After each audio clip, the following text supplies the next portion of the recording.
Okay, last week Prime Kang got absolutely shut out by Thanos. Knowing this was going to happen, and that Kang is just outside of time so he could recycle his way through, he decides instead to focus on a much younger Thanos.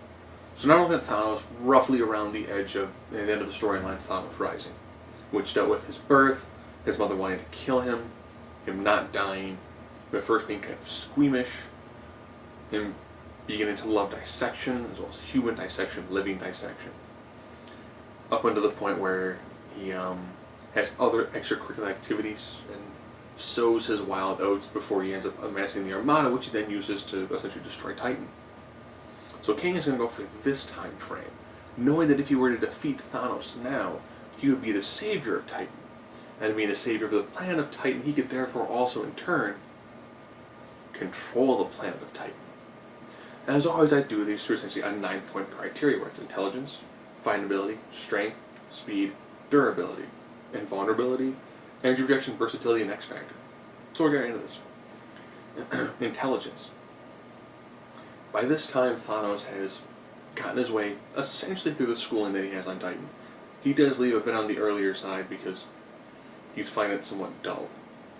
He has just kind of begun his career as a space mercenary.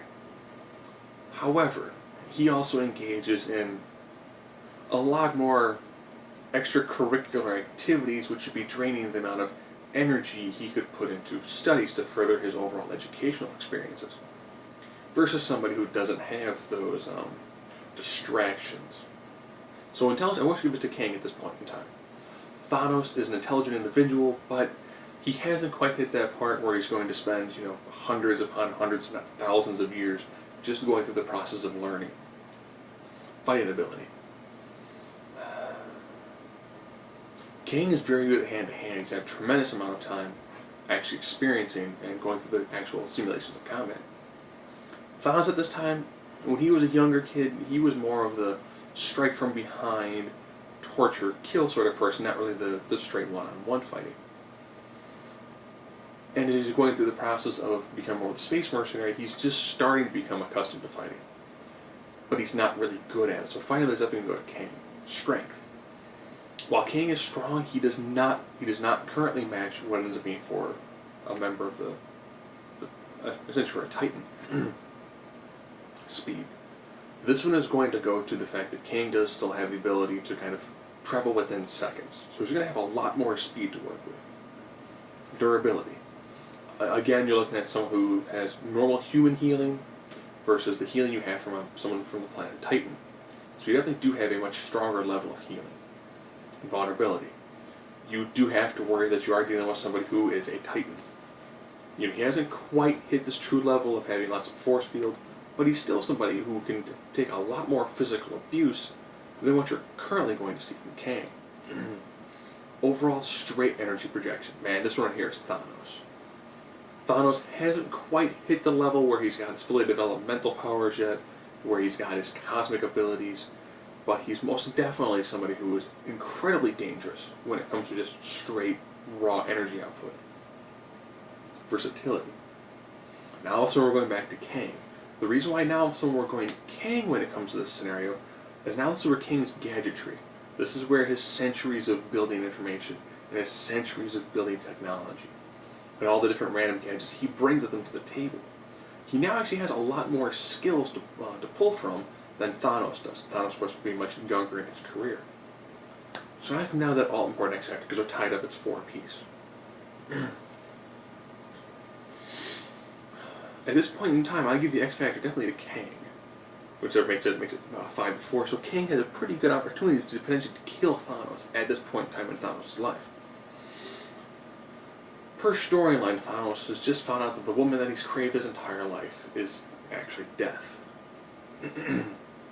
He now thinks the only way to actually achieve a level of victory and of completeness is to actually destroy the planet he was born on. He's already killed his mother and it didn't get him any sort of answers that he wants. So at this point, he's someone who's a lot more emotionally and intellectually fragile. And he's taken out somebody who is an undeniable cold killer. You're probably thinking, but Thanos at this time has killed lots of people. He definitely is very much a sociopath.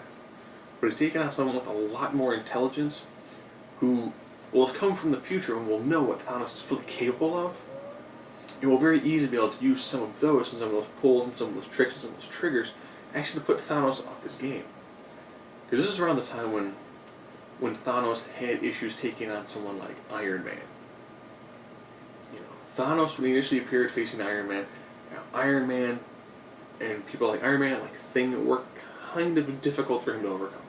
He would still defeat them, but they weren't the curb stomp that you currently see in something like Infinity, where he took a direct shot from Thor and was like, somebody happened to know if a fly landed on me? Because I did not feel that at all. So definitely have to look at, Thanos at this point in time, he hasn't gone through his first death.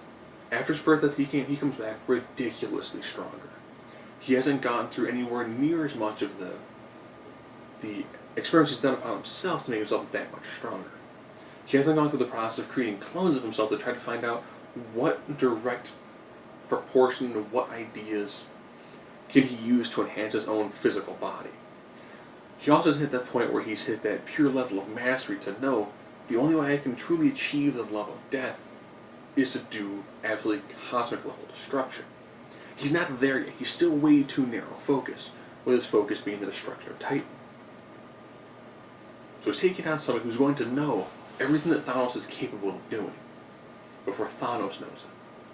So you got someone with a much greater depth and understanding of what Thanos is going to do, specifically because he went back to this time, knowing this was a time when Thanos would be A, relatively equivalent to him in overall power, but not have the overall experience or the mental acclimate to really fully engage somebody at a much more deeper psychological level. So at this point in time, I would have to give a victory to Kang. It's going to be a tough victory. This is not going to be an easy victory at all.